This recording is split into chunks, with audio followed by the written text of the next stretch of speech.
going to shift gears for a moment. A frightening moment in my life happened when I found myself being chased by someone.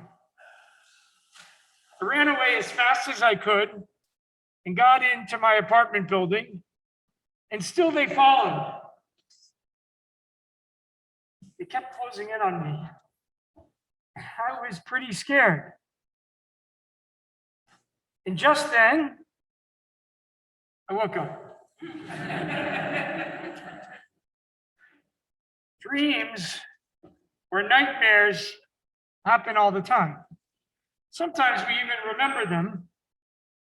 And of course, they've been the subject of curiosity for millennia.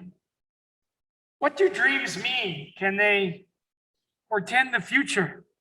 Think of the rest of the book of Genesis, Joseph's dreams, Pharaoh's dreams, all of which come to fruition. Do our dreams reveal secrets about our subconscious instead? Or do they simply help the brain process all of the numerous stimuli that we encounter each and every day? Now, many traditions have ideas about dreams. There is a Chinese dictionary explaining dreams written 3,100 years ago. And the rabbis in the Talmud spend a huge amount of text in Masechet Brachot studying and explaining dreams and offering you blessings to say when you have a dream.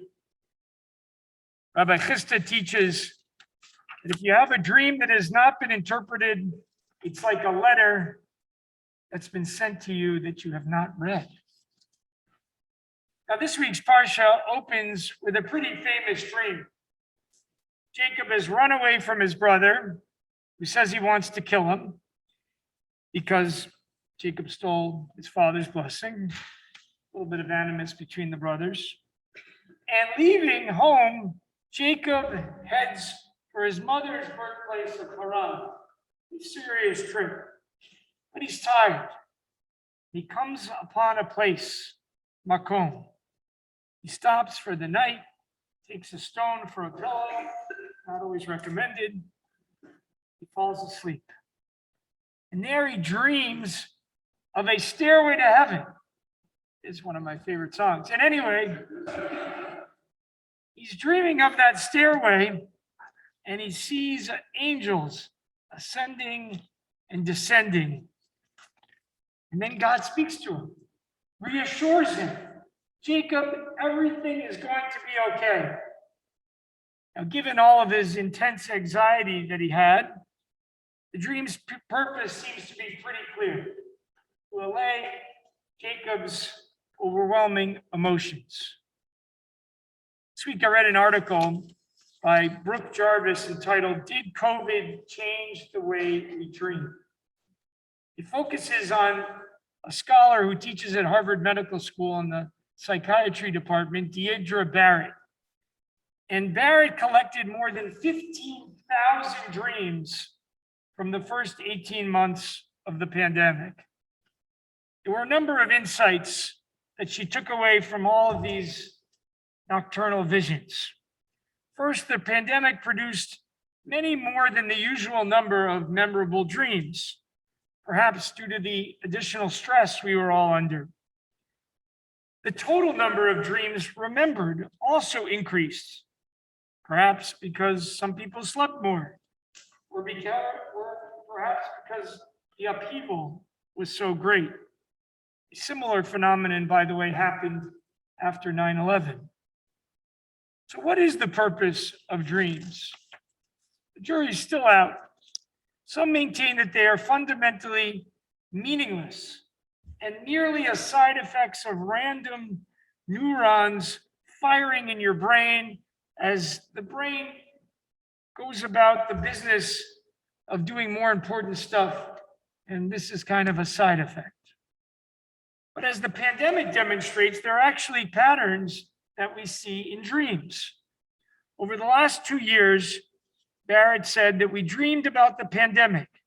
She tallied stories of monsters lurking out of sight, or invisibly attacking people around them. And many people reported bug dreams. These are great. Often scary swarms of insects, which he interpreted as the brain having a little word pun on the word virus. My computer has a bug. And so these were the dreams about being attacked by the virus. Some have pointed to how dreams help us process information that we see or experience during the day. They can also help with our creativity and problem solving and decision making. Think about the phrase, let me sleep on that. It can help us cope with the complexities of life. I found, though I rarely remember my dreams, more regularly I wake up with an idea that can help my own thinking. In fact, part of this sermon was when I woke up a couple of days ago and led me to know what I wanted to share. When I wake remembering a dream or part of one, and I share it with my wife, Sharon, she asked me to think of the feeling. What did you feel? What were you feeling in the dream, or what do you feel now? She's a psychotherapist, so this is kind of her regular approach. But the feeling can unlock an insight into what my brain is experiencing and helping me understand or cope with what I've been worrying about or what lies ahead. Sage advice.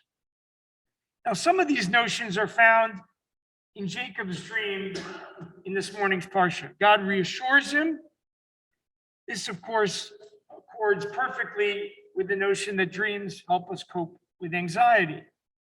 But I actually want to explore another insight that occurs after Jacob wakes up.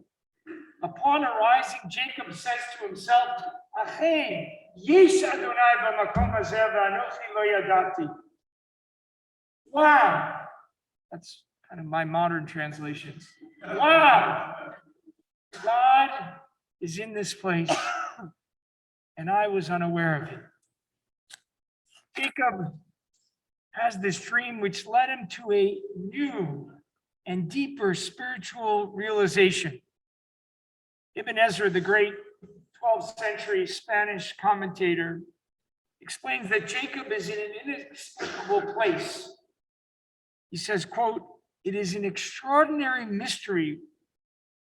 Now, it's unclear if Ibn Ezra is referring to the actual place or maybe Jacob's state of mind, and I would argue it's both. He's in a place where he's had some kind of transformative experience, but he's also become aware of the extraordinary mystery of the universe, a spiritual encounter. This mystical experience then propels Jacob forward and can be understood as his encounter with the divine. Just as his grandfather Abraham was called to go forth to a new land, experiencing God, and Moses gets called at the burning bush, Jacob too experiences the oneness of God. But more akin to Moses' moment at the burning bush, Jacob experiences what Heschel called radical amazement, this mystical experience of wonder and grandeur that lies all around us. Of course, his backstory is important. As we said, he's stressed. He's fleeing for his life. He's not sure what lies ahead. And the dream itself contains this dissonance. The angels are moving down. Perhaps the angels going up reflect his hopes for the future, and those going down, his fears. There is no equilibrium in the dream. No one to help him as he places his head down upon this rock. But of course, the situation shifts dramatically after the dream. His uncertainty about his predicament all changes radically after he hears God's reassuring presence in his dream. Lawrence Kushner, an author and rabbi, taught beautifully, quote, "A mystic is anyone who has the gnawing suspicion that the apparent discord, brokenness, contradictions, discontinuities that assault us every day in our lives might actually reveal a hidden unity that lies behind it. This teaching is magnificent. Sometimes we do experience the world as challenging, even broken.